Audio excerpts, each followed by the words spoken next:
Okay, year 5. We've finally got the Who Let the Gods Out book online, and it's now letting me record the book as I read along, which is fantastic. So, the chapter that we're going to look at today is chapter 22, On the Wrong Track.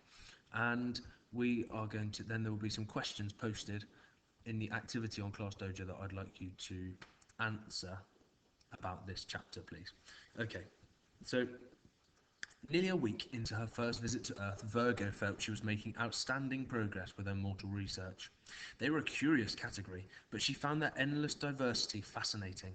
Being aboard the train was another opportunity to observe mortals in action, and she felt an unfamiliar sensation, a tingling in her stomach at the prospect of something new. "I'm hungry," moaned Elliot, less than an hour into the journey, confirming Virgo's observation that young mortal boys ate more than 100-headed hydra. "I'm going to the buffet car. Stay here and don't be weird." Content for a short while to sit and watch the English countryside go whizzing past the window, it wasn't long before Virgo's curiosity demanded a look around the train. There was nothing weird about her perfectly natural desire to explore her new habitat, and Virgo was perfectly satisfied with her decision to ignore Elliot's rule. The train was an intriguing mixed bag of mortals. There was the large lady in carriage C who had locked herself in the toilet. Virgo was still unsure of the purpose of these small rooms, but the smell from the toilet in carriage F deterred her from investigating further. In carriage J, a small child put on a spectacular performance, making pink milk erupt from his mouth.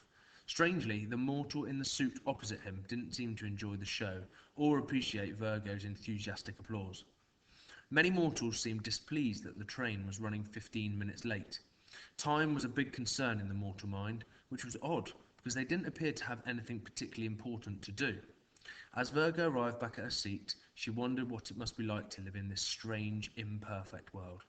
A man carrying a box around his neck stomped up to her seat. "Tickets, please," he barked. "Sorry?" asked Virgo, startled. "Your ticket," snapped the mortal rudely. "I want it." "Oh, I see," said Virgo, her brow furrowed in confusion. "But it's mine."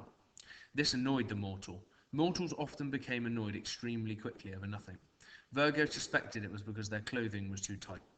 This mortal could barely fit his rear end into his trousers. "Miss, you could not produce a valid ticket for this journey. I will be forced to charge you a penalty fare. Do you have a ticket or not?" he huffed. "Yes, I have it here," said Virgo, pulling her train ticket from her trouser pocket. "So you want this?" "Yes," sighed the man. "You want me to give you my ticket?" "Yes!" he shouted more loudly and quite unnecessarily. "All right," said Virgo, holding the ticket out. "Thank you," sighed the man, reaching for it. Virgo whipped the ticket away again. "That'll be £9.50, she said. The mortal gave her a look that could unblock a drain. "What?" "My ticket," said Virgo. "If you really want it, it'll cost you £9.50, the same as it cost Elliot. Be grateful I'm not adding a surcharge for your appalling manner and the front row view of your backside." "I'm not going to pay for your ticket," shouted the man. "Just give it to me." Now Virgo was a guest in this realm, but she was not about to have her property stolen, particularly by someone incapable of purchasing the optimal trousers. This simply would not do. "I will not," said the indignant Constellation, putting her ticket back in her pocket. "We've all paid good money just to sit on your train, which is covered in some revolting pink mess, by the way, and yet you come here refusing to pay a penny and stealing everyone's tickets? It's a disgrace." "That's it," cried the man, throwing his hat on the floor. "Get off my train. Get off, you rude, obnoxious—" "Come to think of it," said Virgo, "I don't see why we should have to pay for this journey at all. The train was going to London anyway. Why should we have to pay for a service that you are using for free?" "No, not only will I not give you my ticket, I insist upon a full refund." As he wound his way back down the speeding train, Elliot could hear some choice language coming from the carriage ahead of him. "Please not," he whispered, praying that it had nothing to do with Virgo. But as he opened the door, he was greeted by the sight of Constellation standing on a table, trying to encourage fellow passengers to rise against the tyranny of South Coast trains, while the ticket inspector jumped on his hat in temper. Before Elliot could calm the situation, the train jolted so violently it threw Virgo from the table where she had been holding forth. "Ow! What was that?" cried Virgo from the floor, rubbing her silver head. "I don't know," said Elliot, bracing himself between the seats as the train made another sudden jolt. but I'm guessing it isn't leaves on the line. What the hell's going on? Shouted the ticket inspector down the emergency intercom to the driver. Brian, there's someone in my cab, yawned the driver. He's blowing a trumpet at me, and I'm feeling a bit... Kevin, you need to... The train lurched violently again, dislodging a suitcase from the luggage rack onto Brian's head and knocking him out cold. Hypnos, cried Elliot and Virgo, stepping over the unconscious Brian to race to the front of the train. Thrown from side to side of the train to the other, they forced their way through the screaming passengers, the suitcases littering the floor and the scalding hot coffee that flew at them with every shudder. Eventually they burst into the driver's cab. The wind from the open window nearly blew them straight out again, but they forced their way in. The driver was comatose in his chair, and outside the window was Hypnos, waving his trumpet. Have fun, kids, he laughed. I'm off to see your buddies at the tower. Choo-choo. He dissembled into a wasp and buzzed away. He's mad, Elliot shouted above the noise of the wind. He's going to kill us all. How do you stop this thing, yelled Virgo. She frantically pulled all the levers and jabbed the button to the train's dashboard, but nothing would slow the train down. It shot through a station with a gust that threw the waiting passengers all over the platform. Elliot and Virgo were smashed against the dashboard, and Elliot felt his father's watch crack in his pocket. How many people can you carry in your starball, he yelled. For the last time, I can't use my powers, shouted Virgo as the train shot through another signal. But just say you could, in an emergency. How many? Barely one yet, Virgo yelled. But there must be another way to get you off this train. It's not just me. What about all these people? Said Elliot. We have to stop the train. Elliot and Virgo frantically searched for anything that might show them what to do as they charged on through red signals, sending alarms ringing inside the train and out. Elliot racked his brains, desperately trying to think of something, anything that might save them. Virgo grabbed hold of his arm. What? He cried. Virgo pointed ahead. Elliot could see nothing but a small black blob on the horizon. What? He started again, as the sound of a distant whistle gave him the terrible answer. The black blob was taking shape. It was another train, and they were heading straight for it. Elliot, we have to get you off this train, screamed Virgo. We can't leave all these people, Elliot shouted back. You have to save yourself, Virgo screamed again. Oh, I wish Zeus was here. There was a tiny jingle from Elliot's rucksack, and with a loud pop, the bemused king of gods appeared next to the train, flying on Pegasus. What? Where? Winifred? He burbled, scratching his bottom. Zeus, said Virgo. How did you... The wishing pearl. It's in my bag. It must have heard you, cried Elliot. He looked at his smashed watch. We've only got 7 minutes before he disappears again. Then hurry up and get on Pegasus, said Virgo, watching the black blob growing on the horizon. You can fly to safety. That's it, cried Elliot, leaning out of the window to shout instructions. Top hole, Zeus yelled back, spurring Pegasus onto the front of the train. What are you doing? Demanded Virgo. Get off, said Elliot, as she tried to stick her head out next to his. I need to know the plan, she insisted. Stop it. You're going to... The train rocked violently again as it shot another signal, and the sudden movement pushed Virgo's hand down on the handle, opening the door and sending Elliot flying out of the train, just clinging to the window.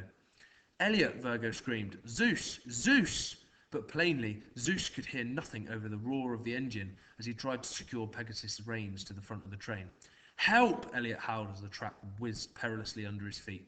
His fingers were burning from the strain of holding on as he was slammed against the side of the train.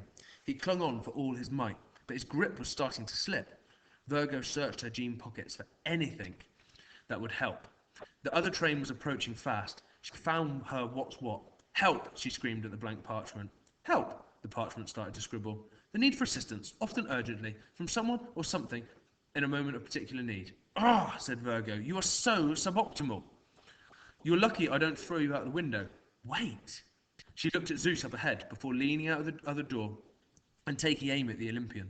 She hurled the roll of parchment with all her might, and it landed perfectly on the back of Zeus's skull.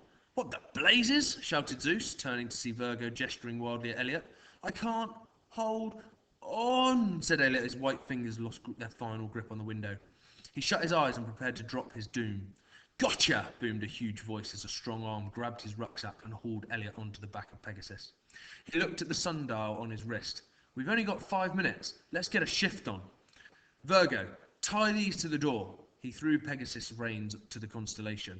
Who did as he was asked in a flash. I've done it, but I don't... Up and away, yelled Zeus, as he spurred Pegasus up into the sky. The flying horse gave an almighty groan as he took the strain of the train, lifting the front wheels off the track. "Good boy," said Zeus, patting his immortal steed's neck. "Heave, Peg, heave!" "It's too late," cried Virgo as they continued on their collision course with the approaching train. But Pegasus responded to Zeus's cries with a great surge up into the heavens. Carriage by carriage, the train gracefully came away from the track and climbed into the air. Flowing behind Pegasus like a ribbon on a kite, Zeus placed his invisibility helmet on, and the battered commuters, who had been screaming their prayers and curses, suddenly fell silent as the 6:42 to London Waterloo flew invisibly up into the sky, just missing the train that would have smashed them all to smithereens. 4 minutes later, the invisible train made a graceful landing just outside platform 10 at Waterloo Station. 15 minutes ahead of schedule, Zeus wandered through the train, spraying a bottle of Aphrodite perfume, which immediately calmed all the passengers and made them forget the past 6 minutes of their lives. Elliot and Virgo were tending to Brian, the ticket inspector, who had regained consciousness somewhere over Vauxhall. As the paramedics arrived to take him away, concerned that his concussion had left him feeling like the train had been flying, the two youngsters jumped off the train. "Next time we'll take the bus," said Elliot, pulling his father's watch sadly out of his pocket. "It was completely smashed." "Thanks." "My pleasure, old chap," said Zeus. "But you two knaves were supposed to stay at the farm."